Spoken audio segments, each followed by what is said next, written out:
Cello to the good honeybee yard. You see right here is right here as come and sit down. Tuesday, June 23rd, 2020, 9 a.m. And when I come and sit down here, what I'm doing is I'm observing the colonies, looking to see what it is they're doing.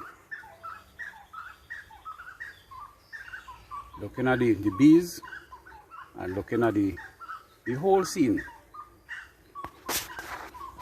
And let me tell you what I have been seeing as I carry you around and show you all different things. Yeah, man. What we have here is we have the corn coming up nice. The young ones there. These here. And watch. I'm going and eat up some corn here just now, you know. You see how much corn it have inside here? Look at that, how nice. Lovely, yeah? It might have one or two almost ready for steaming. You see how it is now? When they're beginning to get brown on the top like that, they're almost ready. See? I don't want them too young, and I don't want them too old. And we have all the flowers in the trees here. The orange and the Portugal and the lime and the shaddock and the grapefruit. See a bee even down inside there doing she thing. They're relentless, you know. They don't give it a chance. But even the ones that open me at this, do a mental check on that. So what I have noticed is that the bees, they don't just come out and fly out just they just come to the entrance and they just bend their head on both sides, side to side, and because they have some hairs, they have 3 hairs on the shoulder that just trigger off the brain, because there's a nerve when they touch it on both sides. It is kind of like balance the head or weigh the head, and then they will be able to, when they do that, it gives them the sense of where the gravity of the earth is pulling from. Then they would look up at the sky.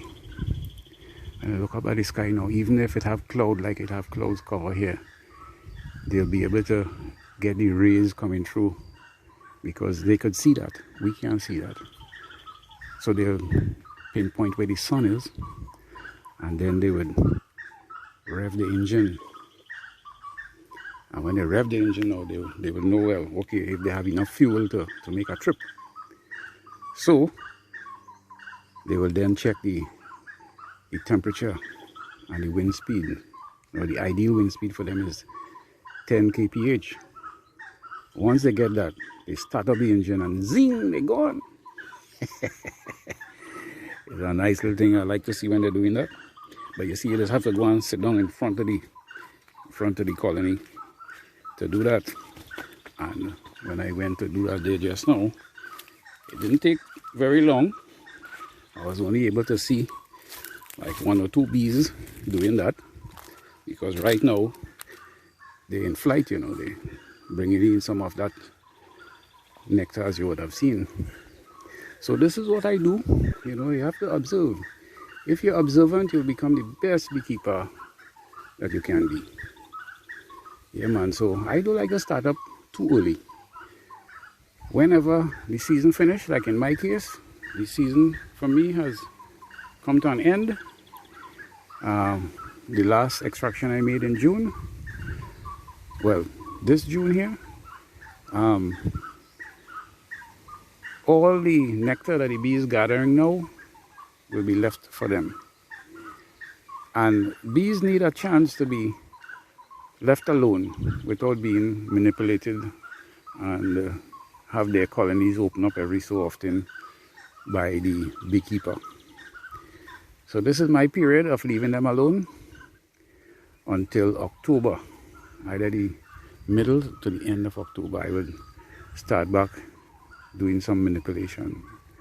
What I mean by that is, I'll go in to see if I will need to do any kind of splitting or putting in foundation, feeding them, whatever it needs to get them ready for, in my case,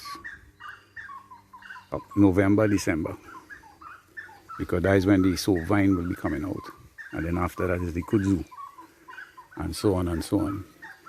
So I give them that chance to rest. Also, the old bees would have had the chance to die off. So the young bees that come up, they wouldn't know me. They wouldn't know the kind of manipulation their sisters had to go through. The frequent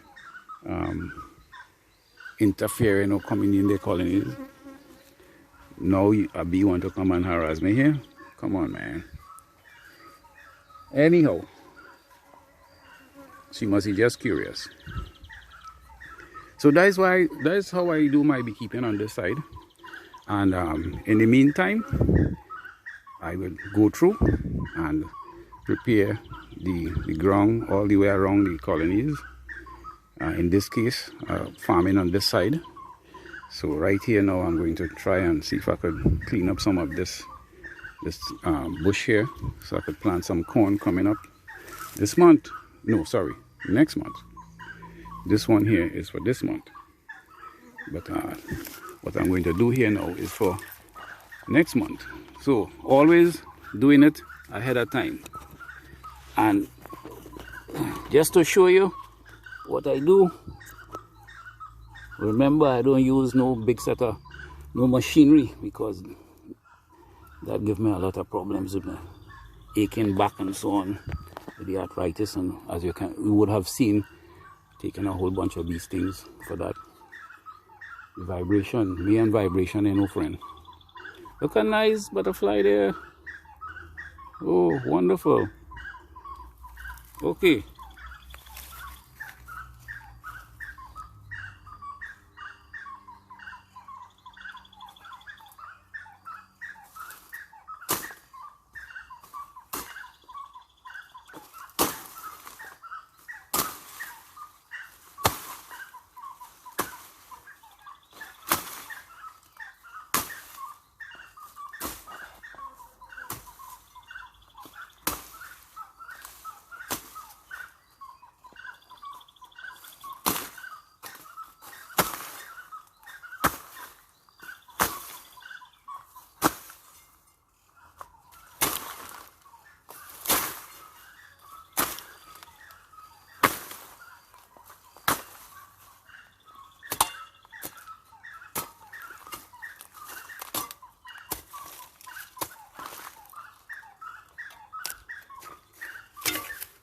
So there you have it, a little piece of what I do in preparing the ground here.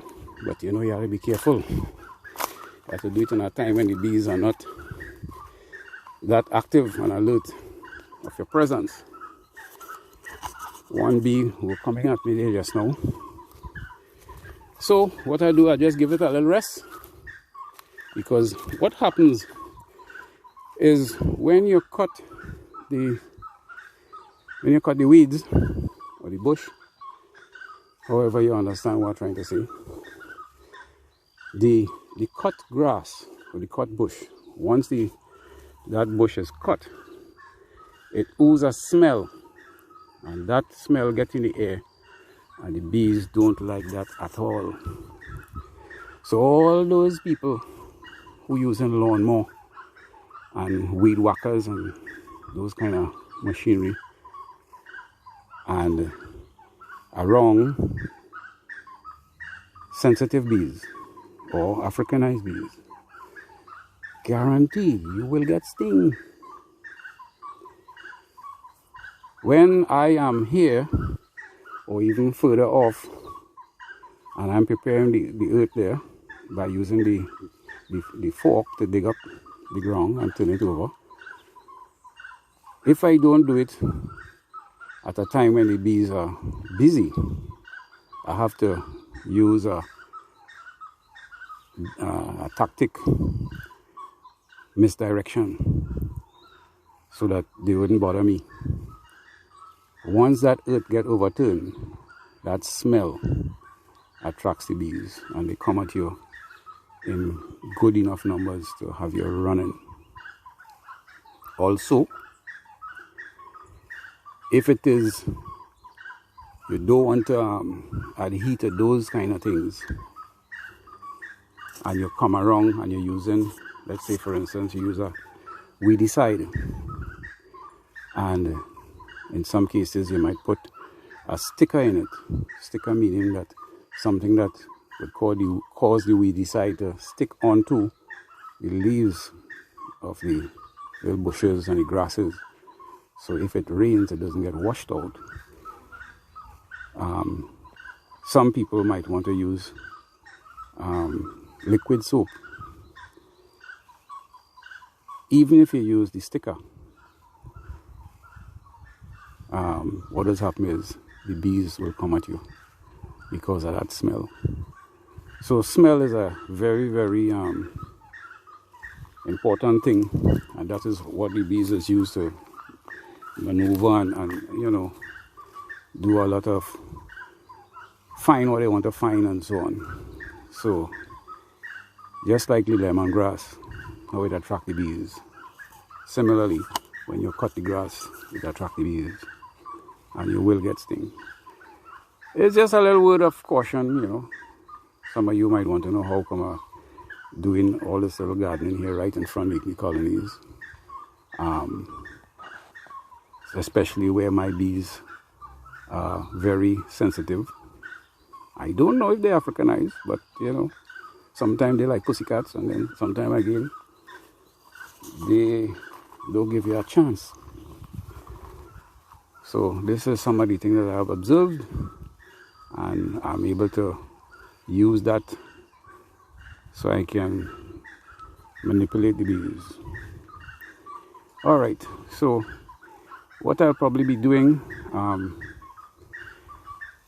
in a little while, I have to look and see when the solstice will be, and that is when I will usually either make splits or do grafting, so that I'll be able to break that cycle of the varroa.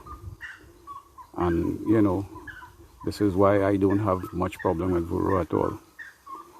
That's the only thing that I have here, you know, the varroa and the wax moth. And later on I will show you how I take care of that wax moth. I don't have no serious or any kind of wax moth problem at all.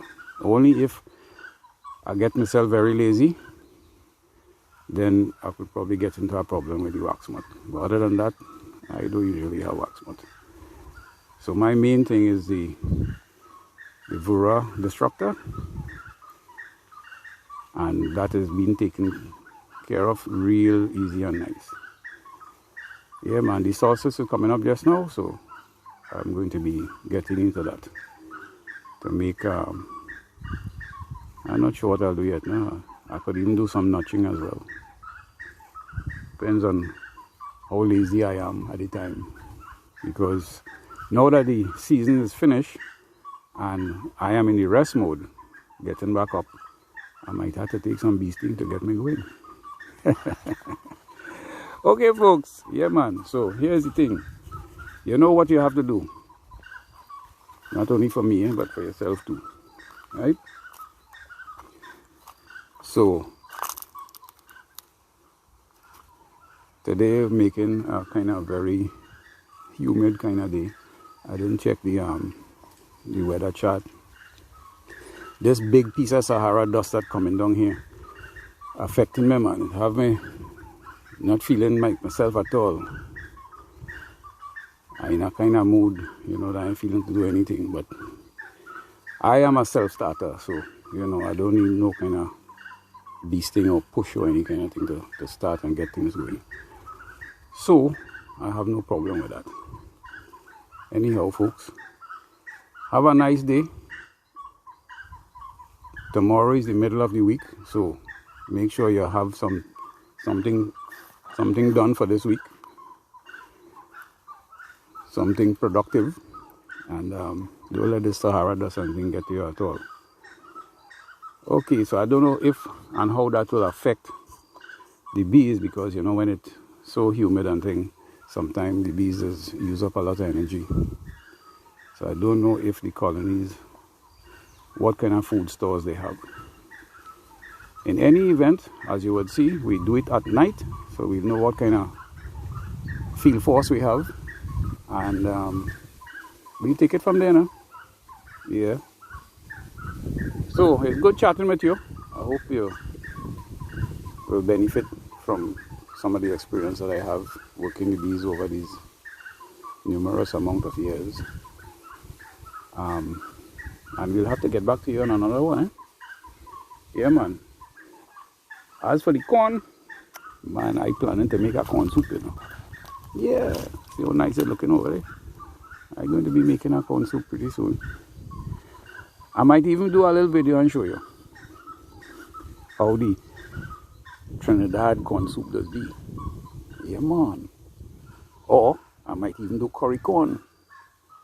I figure I do the curry corn. Yeah. The curry corn is finger licking good. More so than the corn soup. The corn soup too normal. Yeah. So, get out your pot. Pull out your curry and your masala and your cumin and all the ingredients. Your wood peppers. Yeah, man. And don't forget your bowl. And we don't eat this thing with spoon and fork and thing. You have to put your hand in it so you can lick your fingers. Yeah, man. Okay, folks.